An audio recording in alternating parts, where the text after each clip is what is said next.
Sound does not ask permission to enter, it arrives. It crosses the threshold without first submitting its papers to interpretation. A sharp crack, a shift in rhythm, a footfall where no foot should be. A silence too sudden, a voice carrying the wrong pressure. The small metallic statement of something being prepared. These do not begin as meanings, they begin as alterations in the field. The organism receives them first as disturbance. Meaning comes later, if there is time for later. Sometimes there is, sometimes there is not. In either case, the first registration is not semantic, it is structural. That is why the sound before meaning matters.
A branch snaps behind you in the dark.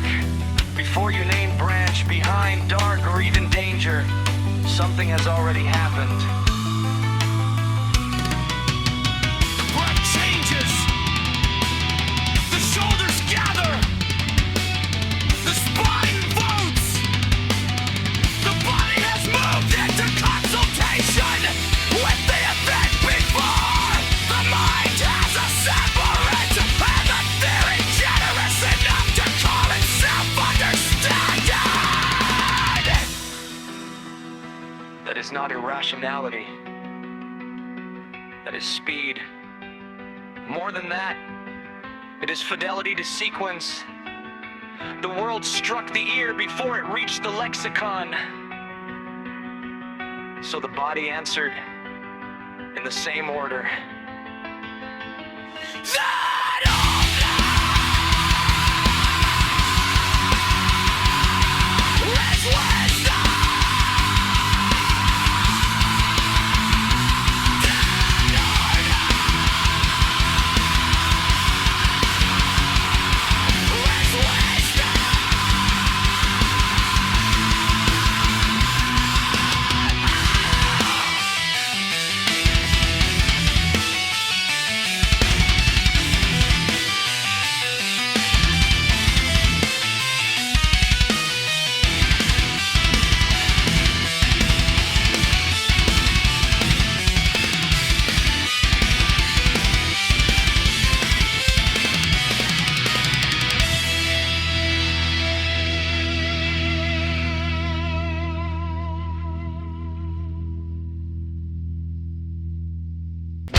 There are people who ruin themselves because they insist that what cannot yet be clearly explained cannot yet be seriously trusted.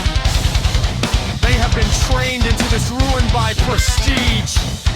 They think caution begins at articulation. They think maturity means withholding bodily obedience until discursivity finishes powdering its nose. So they hear the thing, feel the shift, register the offness, and then hold the response, because they cannot yet defend it in approved language. This is like refusing to grab the rail because one has not yet composed the essay. Unfallen!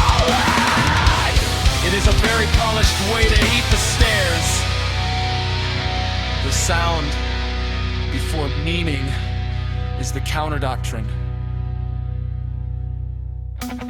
It does not deny meaning, it restores sequence.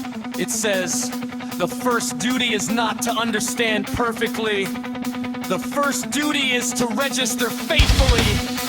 A signal can be real before it is translated. A warning can be operative before it is paraphrased. Indeed, the warning is often strongest at precisely the point where language has not yet had time to deal it with explanations, qualifications, and social cosmetics. The delusion! It is word studying! Meaning is not always clarification. Often it is domestication. By the time a raw signal is folded into speech, it has already undergone trimming. It has been made more manageable, more shareable, less embarrassing, less primitive, less costly to hold in company. The body says something is wrong. Language, seeking social survival, may later say, perhaps there was a minor irregularity in the atmosphere of the interactions. One of these is fit for survival, the other is fit for committing notes. This is why certain sounds remain powerful even when they are not yet identified. A child wakes in the night, not because he has reason to a conclusion, but because something in the house has shifted out of pattern. A hunter pauses because the birds stop correctly. A mechanic hears the faint wrongness in a machine before he can tell you the name of products. A mother hears danger in a cry before she knows which child made it.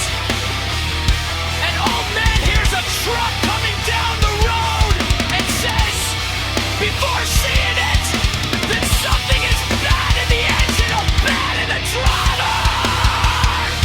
These are not miracles. They are examples of pattern meaning disturbance without waiting for a grammar lesson. The body is, in this respect, a historian of forms.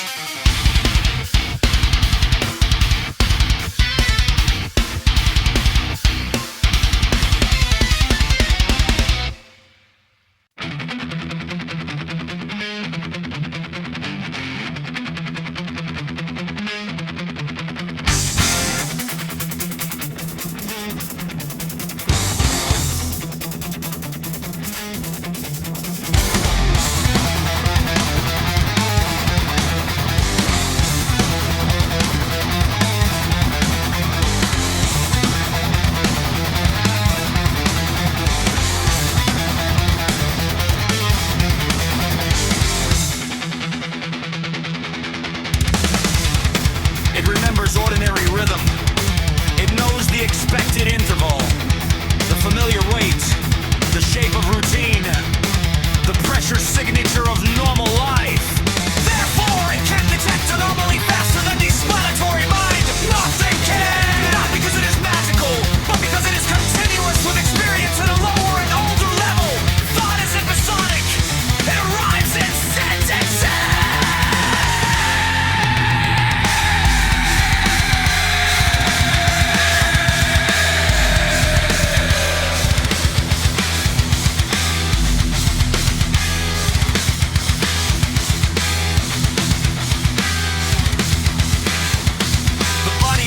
All the time, it is comparing now against a vast field of prior nows, most of which never rose to the level of explicit thought.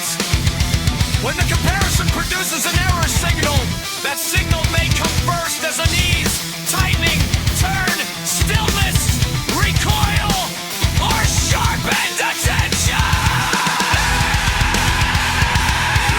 It's lying behind that whole time, trying to catch up with what the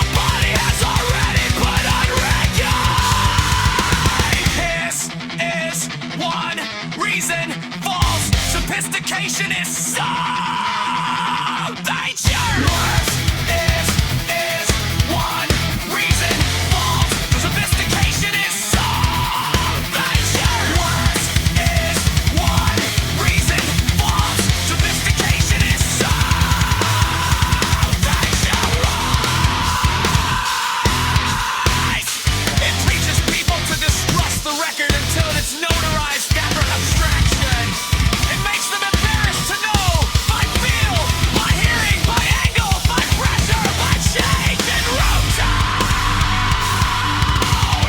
By the way a person says a harmless word with a harmful spine in it, it tells them that unless they can formalize the matter immediately, they should likely suspend response. But in real life, the event may be exploiting precisely that hesitation. Harm does not object to elegance. It depends on it.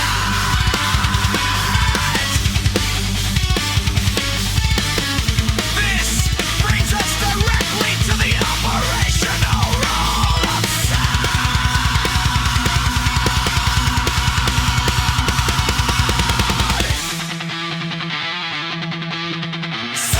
is the leading edge of many events. Not all but many. It precipitates contact. It leaks intention. It carries preparation. It exposes material reality. It invents a visible form.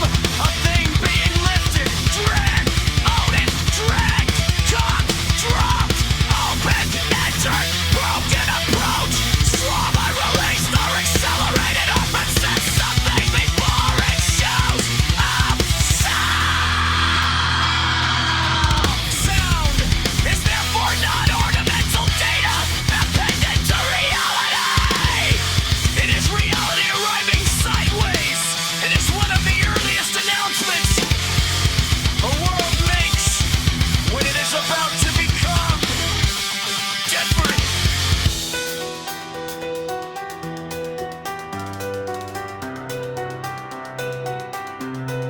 Hence the lag.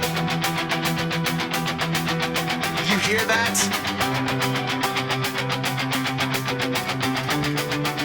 That line matters because it is not chiefly a question about hearing in the shallow sense. It is a command to move attention from semantic laziness to feel of registration.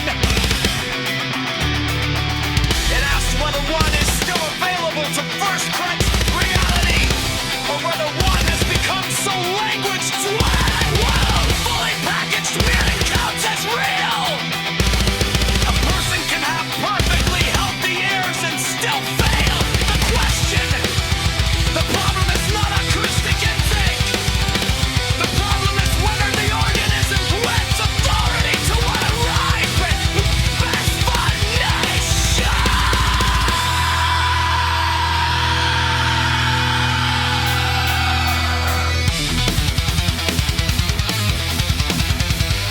The sound before meaning is where danger first drafts its letter.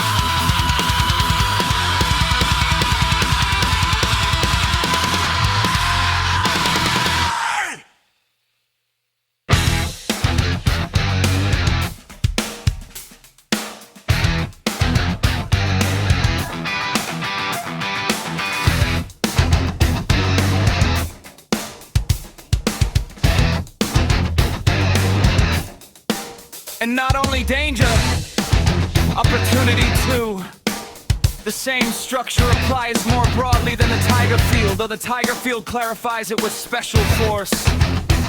A musician hears the song turning before the band names the change. A writer hears that a line is false before he can say why. A carpenter hears from the cut whether the wood is fighting, splintering, or taking the blade well.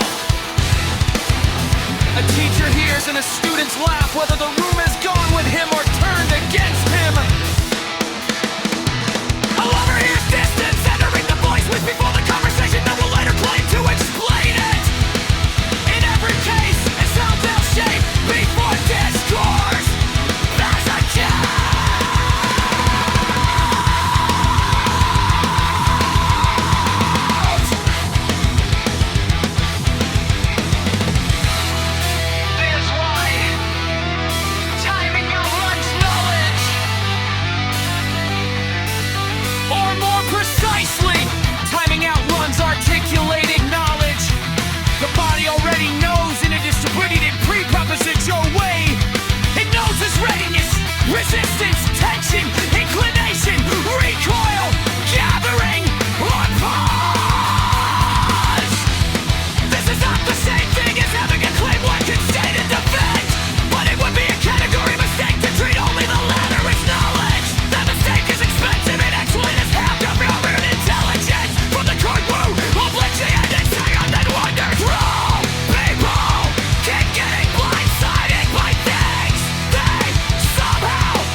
somehow feel it. They heard it in the broad sense. They received pattern disruption before language had done its filing. Sound here does not mean only noise in the narrow acoustic register. It means disturbance entering the system as form. Sometimes audible, yes. Sometimes rhythmic. Sometimes social. Sometimes tonal. Sometimes environmental. Sometimes silence itself. Silence can be loud when it arrives wrong. The room that stops to play. The person to roll suns all on once. The person who has been noisy and is now quieted in a way that is not rest but intention. The machine that ceases its usual complaint. The phone that does not ring where it should. Absence has a sound when the body knows the pattern. Being interacted.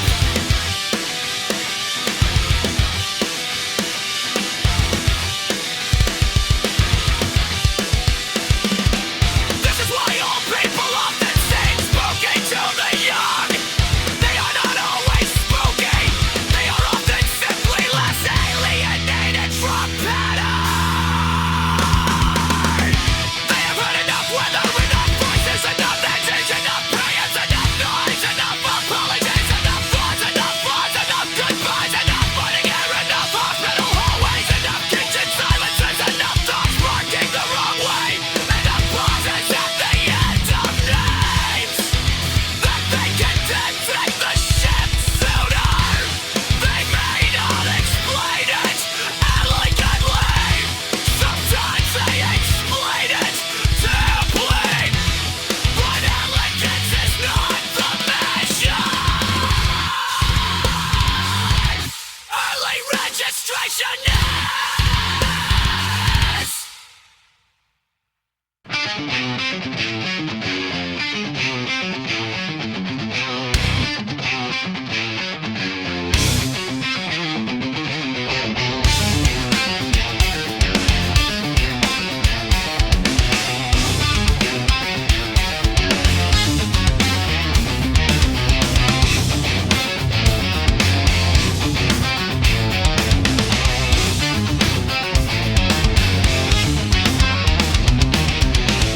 Cast a file of crime to concern the delay that kills.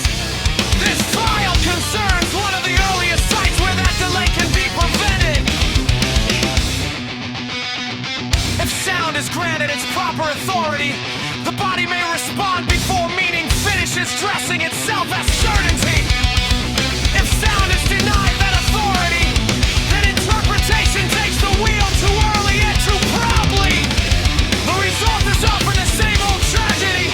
A person waiting for the world to become linguistically explicit before allowing himself to act. But the world is not obliged to arrive in textbook form. It may arrive as a scream, a break in tempo, a swallowed word.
the mercy that gives thought another chance to occur.